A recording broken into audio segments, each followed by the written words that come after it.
बगैर किसी प्रकार का अच्छा या बुरा, सही है कि गलत। अब आप बात बताओ, जिस माँ ने जन्म दिया उससे बड़ा क्या धरती में कोई होता है? माँ को ईश्वर से भी ऊपर दर्जा प्राप्त है, ईश्वर से भी महान है माँ, क्योंकि हमें ईश्वर का भी परिचय मेरी माँ ने ही कराया है।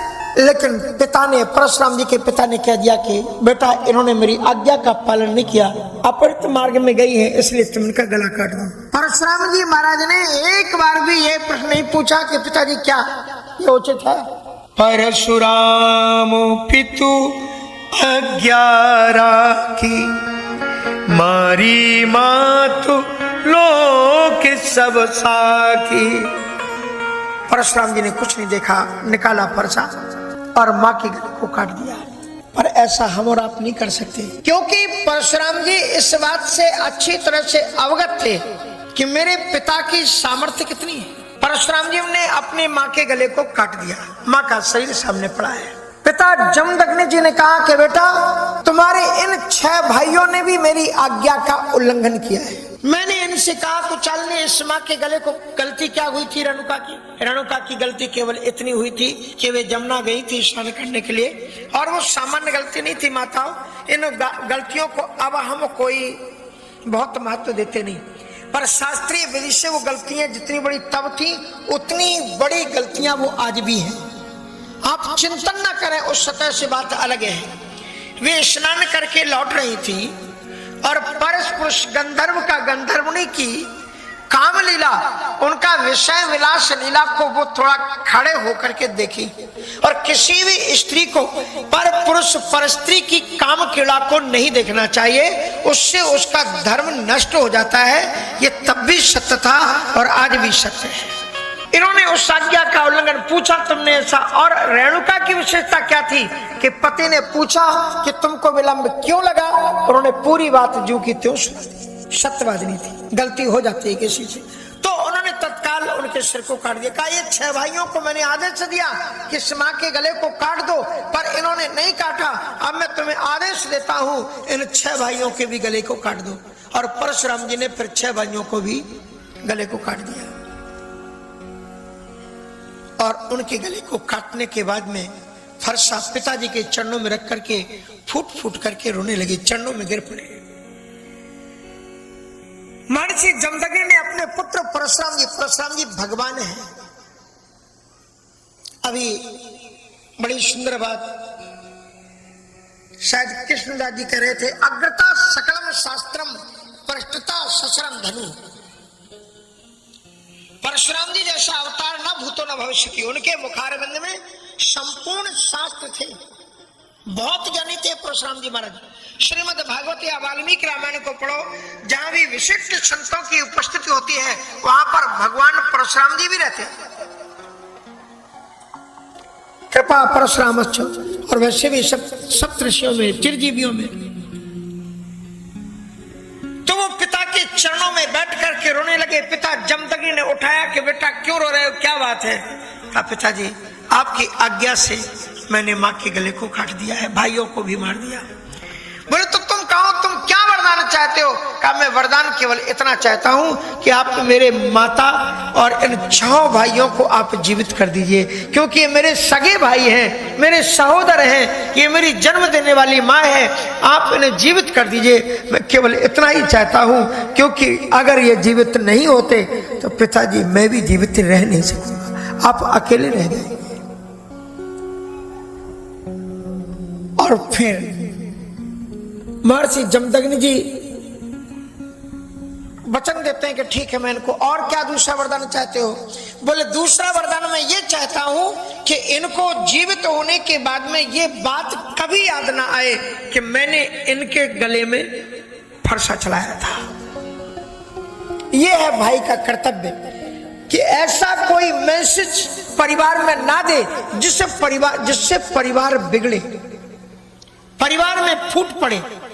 रामचरितमानस परिवार को संभालने का एक सदग्रंथ है। इसमें यही तो बताया गया है कि पति कैसा हो, पत्नी कैसी हो, बच्चे कैसे हो, भाई भाई का रिश्ता कैसा हो, पति पत्नी का रिश्ता कैसा हो।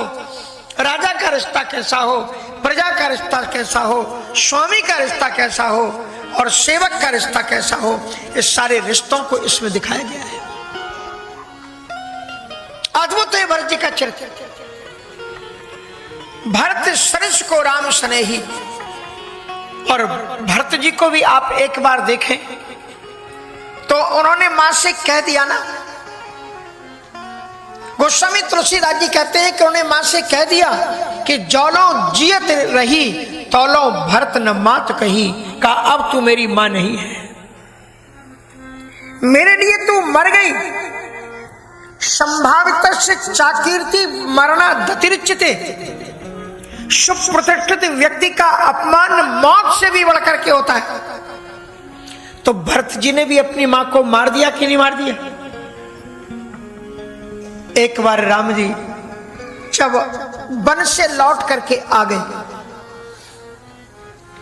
और राज्य की तैयारियां चल रही थी, राज्य तिलक राम जी का होना था और राम जी को सजे धजे एक रथ पर बैठा करके एक बड़ी विशाल शोभा यात्रा नगर में निकाली जा रही है। राम जी का रथ एक तिराहे पर पहुंचा, ऐसे तिराहे पर पहुंचा जहां से जो राम जी के लिए बड़ा परिचित तिराहा था। तिराहा माने चौराहा, जैसे चार तरफ रास्ते, वहां से 3 रास्ते जाते थे। उनमें से एक रास्ता महारानी कौशल्या के भवन के लिए जाता था, वहां से एक रास्ता महारानी सुमित्रा जी के भवन के लिए जाता था, वहां से एक रास्ता महारानी कैकेयी के महलों के लिए जाता था। लेकिन श्री राम जी ने देखा कि 2 रास्ते जो कौशल्या की तरफ जाते हैं, जो सुमित्रा के महल की तरफ जाता है, दोनों रास्ते भव्य दिव्य चमक रहे हैं, उन्हें सजाया गया है, दीप्यमान किया गया है, मंगल द्वार, तोरण द्वार, केले, पताके लगाए गए। लेकिन एक रास्ता कंकड़ पड़ा हुआ है, धूमिल पड़ा हुआ है, सजा हुआ नहीं है, पर राम का वो अत्यंत प्रिय रास्ता था। श्री राम जी ने एक बार डबडबाई हुई आंखों से देखा कि भरत, ये मेरे बचपन की किला का रास्ता है, इस रास्ते में मैं बहुत खेलता था, क्योंकि मेरी मां महलों से थोड़ा बाहर जाने के लिए मना करती थी, पर मेरी मां कैकेयी मुझे कहती थी, बेटे तुम्हें बहुत दूर दूर तक जाना है, बाहर खेल, और मैं इस सड़क पर खेलने आता था। और ये मेरी प्राण प्रिय मां कैकेयी के महलों का रास्ता है, इसे सजाया क्यों नहीं गया? भरत जी ने एक तरफ मुख कर लिया, शत्रुघ्न जी की ओर उन्मुख हुए। शत्रुघ्न जी ने स्पष्ट कह दिया कि भैया ये उस मां का रास्ता है जिसने आपका वन का रास्ता प्रशस्त किया था, जिसने आपको वन का मार्ग प्रशस्त किया, उसके महलों का मार्ग कभी भी प्रशस्त होना ही नहीं चाहिए। श्री राम जी ने कहा कि तब शत्रुघ्न तुम कुछ समझ नहीं सके हो। श्री राम जी उस रथ से कूद पड़े और दौड़े दौड़े उस महल के दरवाजे पर पहुंचे, जिस महल के अंदर महारानी कैकेयी और मंत्रा उसमें पड़ी हुई, सिसकियां उनकी सुनाई पड़ रही है।